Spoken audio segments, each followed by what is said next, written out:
Hi, it's Emily with Discover You again, and I'm picking up where the last webinar ended, which was brainstorming specific details and content for a FLO application essay. And so if you haven't watched that one, it might be a good thing to do. But if you feel like you have a good grasp of understanding the prompt, brainstorming specific examples, and answering the prompt through those, then we're happy to have you here. So this is where we had gotten. My prompt was, of the activities listed above, which do you find the most rewarding? And I defined that as get the most benefits from, and made a note that it was 1 to 2 pages for the response. I'm going to return to the application resources for in the Discover You student portal and look at a couple more of the tips for writing your best essay.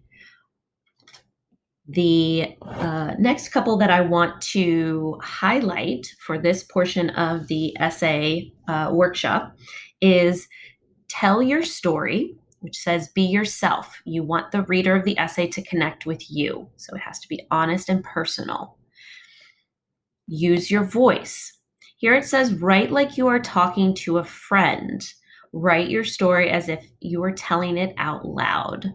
Now, obviously, written language and spoken language are different and do have kind of different registers or tones. And writing is a little bit more formal. And you can kind of continue that, but know that you want your particular voice to come through.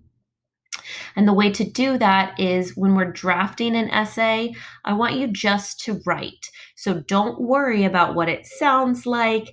Get your ideas down. I think one thing that is most difficult for students, but also anybody trying to undertake a writing project, is staring at that blank sheet. Luckily, we don't have a blank sheet. We're working with this brainstorm so far, and we have some ideas. We're going to talk about the student council and specifically the spirit committee. We have different bullet points about what the activity is and why it is or how it is rewarding. So we've got our ideas. Now it's just putting them down onto or typed into a document. So thinking about tell your story, use your voice, and just write, I'm going to dive in and do that myself. I always like to start with maybe some context building when I'm writing about myself. And so I'll start. As one of 5 children, which is true, I have 4 brothers and sisters. I have always known that my voice needed to be loud in order to be heard. Now, why am I starting all the way back with about my family? Well, it helps contextualize why this student council position is important to me. I had to compete with the needs and demands of my 2 older siblings and 2 younger siblings. When I got to high school, I felt confident that I could stand out in any crowd. Is this my best writing? No. Is it something on the page to get me started? Yes. I had the opportunity to run for student council this year as a junior. Because there were only 5 spots for juniors, it was a very competitive campaign. Getting elected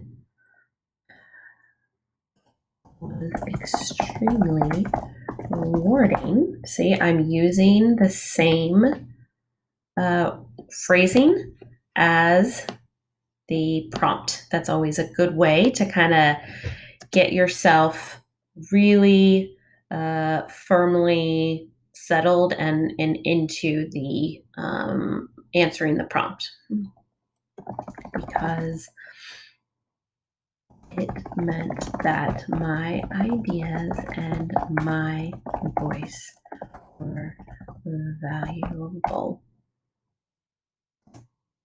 Okay, so here I've just started this first bullet point, and gone into the second bullet point as well.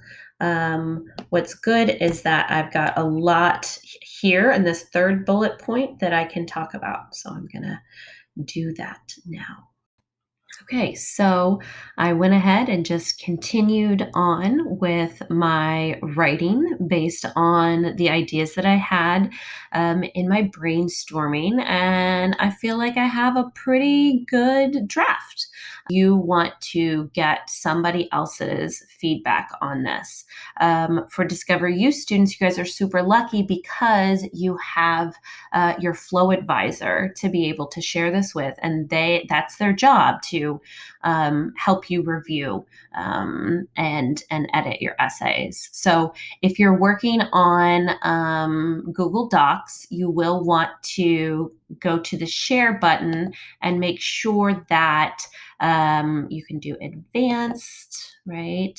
And so right now it's private. And so I'm going to change that, and I'm going to have anyone with the link, because I know that that's how I can send it. And you'll want to notice the access here. It says anyone can view. I want to put anyone can edit. That's going to allow your FLO advisor to be able to actually type in the feedback that they want to give.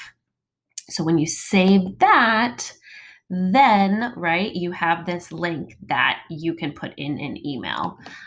So I'm going to copy the link, and then I'm going to go to my email. Here we go. Okay, first thing I'll do is put the link in, but you can't just share the link, right? And I'm going to put in Miss Thompson's email address. She is my FLO advisor in this scenario. I'm going to put FLO App Essay for review. Okay, something that is descriptive of what you're sending over. So I'm going to have, dear Miss Thompson, I am writing to ask if you would review my application essay for Texas Governor's School. I have pasted a link to it below. Now, what I want to kind of remind you of is that the essay I have written actually includes, right, it's on the same page in the same file as the prompt and my and my brainstorming. I'm doing that on purpose so that Miss Thompson or your advisor can see your thought process, can see what the actual prompt is, and maybe encourage you to put in certain details or take some information that you put in that top part that you might not have gotten clearly into the second part. So, having all of that together is actually really helpful for the advisors to review. Thank you very much. Okay, and then I'm going to send it off and I'll wait for the response.